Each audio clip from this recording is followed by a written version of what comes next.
ሀገራችን እንግዲህ የአረንጓዴ አሻራን ተግባራዊ ካደረገች በኋላ በመላው ሀገራችን የችግኝ ዝግጅቱ የህብረተሰቡ ተሳትፎ እያደገ እንደሆነ ይታወቃል። በተለይ ደግሞ በመዲናችን አዲስ አበባ በሁሉም ክፍለ ከተሞች ለ2017-18 የአረንጓዴ አሻራ መርሃ ግብር ክፍለ ከተሞች የራሳቸውን ዝግጅት እያደረጉ ይገኛሉ። አሁን የሚገኘው በኮልፌ ቀራኒዮ ክፍለ ከተማ ነው። በዚህ ክፍለ ከተማ በ2017-18 ወደ 1 ሚሊዮን ችግኞችን ለመትከል እቅድ ይዟል። ይህንን ለማሳካት የተለያዩ ቅድመ ዝግጅቶችን እያደረገ ይገኛል።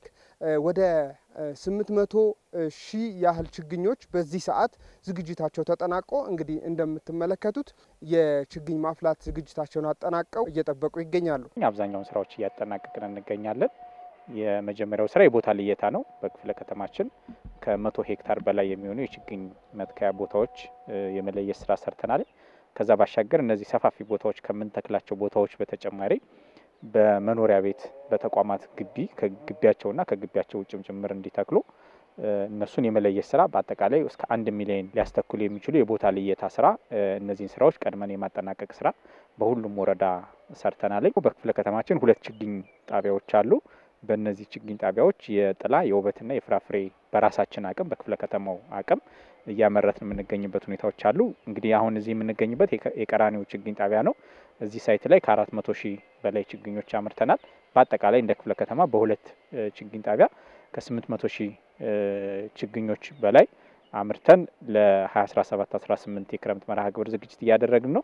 ዝግጅቱ በልደታ ክፍለ ከተማም ተጠናክሮ መቀጠሉን የተመለከትን ሲሆን ከዚህ ቀደም ለአረንጓዴ አሻራ መሳካት የችግኝ ግዢ ከተለያዩ ቦታዎች ይፈጸም እንደነበርና ክፍለ ከተማውን ለተጨማሪ ወጪ ይዳርግ እንደነበር የገለጹት የክፍለ ከተማው የከተማ ውበትና አረንጓዴ ልማት ጽሕፈት ቤት ኃላፊ ወይዘሮ ሄለን ጥበቡ ዘንድሮ ግን በራሳቸው ቦታ በራሳቸው አቅም ዝግጅት እንዳደረጉ ይናገራሉ። ከዚህ ቀደም ልደታ ላይ የችግኝ ማፍያ ቦታ አልነበረንም። ዘንድሮ ነው እንደ አዲስ በየቦታው ያሉንን ቦታዎች ለቅመን 9 ወረዳ ላይ የችግኝ ማፍያ ቦታ አቋቁመን 100 ሺህ ችግኝ ለዘንድሮ ዓመት የችግኝ እያፈላን እንገኛለን። የመንግስትን በጀት ብቻ ይዘን የአረንጓዴ ልማትን ማሳካት አይቻልም። ስለዚህ በየቦታው 20 ራዲየሶችን ነዋሪና ተቋማት አካባቢያቸው ላይ አረንጓዴ የማድረግ የማልበሱን ስራ በብሎክ ይዘን እየሰራ ነው የምንገኘው። ክፍለ ከተማው ወጪን መቆጠብና ጥራት ያለው ምርትን ለማምረት ዝግጅት በማጠናቀቅ ላይ የሚገኝ ሲሆን ተከላው ደረጃውን በጠበቀ መልኩ እንዲከናወንም ይሰራል ያሉት ደግሞ የልደታ ክፍለ ከተማ የከተማ ውበትና አረንጓዴ ልማት እንክብካቤ ቡድን መሪ የሆኑት አመለወርቅ ይትባረክ ናቸው። ዘንድሮ ለየት የሚያደርገው ችግኞችን በስታንዳርድ ያው ችግኝ ራሱ ሳይንስ አለውና በስታንዳርድ ለመትከል የጥላውን በጥላ የውበቱን በውበቱ በተለያየ ቦታዎች ለመትከል ነው እቅድ ያዝነው። ሀገርን አረንጓዴ ለማልበስ ለሚደረገው ጥረት ከችግኝ ዝግጅቱ ባለፈ ዘርፉ ለበርካቶችም የስራ እድል የፈጠረ ሆኗል። እኛ መንግስት ከችግኝ ከሚያፈላው በተጨማሪ